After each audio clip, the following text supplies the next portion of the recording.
अमरनाथ गुफा भगवान शिव के सबसे प्रमुख और रहस्यमयी तीर्थस्थलों में से एक है। कश्मीर की बर्फीली वादियों में स्थित यह गुफा न केवल अपनी आस्था का केंद्र है, बल्कि अपने आप में ही कई अनसुलझे रहस्य को समेटे हुए है।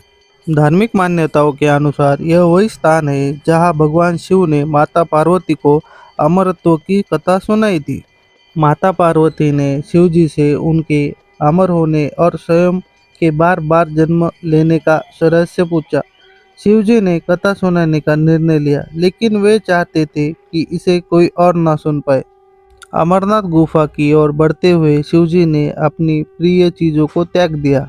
पहलगाम में अपना नंदी छोड़ा, चंदनबाड़ी में अपनी जटाओं से चंद्रमा को उतारा, शेषनाग झील में अपने गले में से सांप को छोड़ा, पंचतरणी में पांचों तत्वों पृथ्वी, जल, वायु, अग्नि और आकाश का त्याग किया।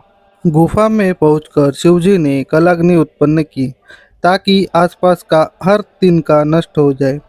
लेकिन एक मृग चर्म के नीचे दबे हुए कबूतर के दो अंडे बच गए। कथा सुनते सुनते उस अंडे से दो कबूतर निकले जो अमर हो गए। आज भी श्रद्धालुओं को यह कबूतर का एक जोड़ा दिखाई देता है।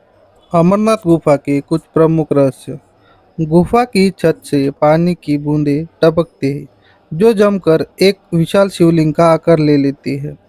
आश्चर्य की बात यह है कि यह शिवलिंग चंद्रमा की कलाइयों के साथ घटता है और बढ़ता है। पूर्णिमा के दिन यह अपने पूर्ण आकार में होता है और अमावस्या तक धीरे धीरे छोटा हो जाता है। अमर कबूतरों का जोड़ा। सैकड़ों सालों से भक्तों ने गुफा में कबूतरों का एक जोड़ा देखने का दावा किया है। इतनी भीषण ठंड और ऑक्सीजन की कमी वाले स्थान पर जहाँ कोई वनस्पति नहीं है, इन पक्षियों का जीवित रहना किसी चमत्कार से कम नहीं माना जाता। गुफा की खोज का रहस्य। कहा जाता है कि मध्यकाल में यह गुफा विस्तृत हो गई थी। 15वीं शताब्दी में एक बूटा मलिक नाम के मुस्लिम चरवाहे ने इसकी पुनः खोज की। एक साधु ने उसे कोयले से भरा थैला दिया था, जो घर पहुंचकर सोने में बदल गया। जब वह साधु धन्यवाद करने वापस गया, तो उसे वहाँ यह पवित्र गुफा मिली। गुफा के पास ही अमरावती नदी बहती है। यहाँ के झरने और पानी का रंग दूधिया जैसा सफ़ेद होता है, जिसे भक्त बहुत पवित्र मानते हैं। अमरनाथ गुफा में केवल भगवान शिव का ही शिवलिंग नहीं बनता, मुख्य शिवलिंग के साथ साथ बर्फ की दो छोटी आकृतियाँ भी बनती है। भक्तों की मान्यता है कि ये आकृतियाँ माता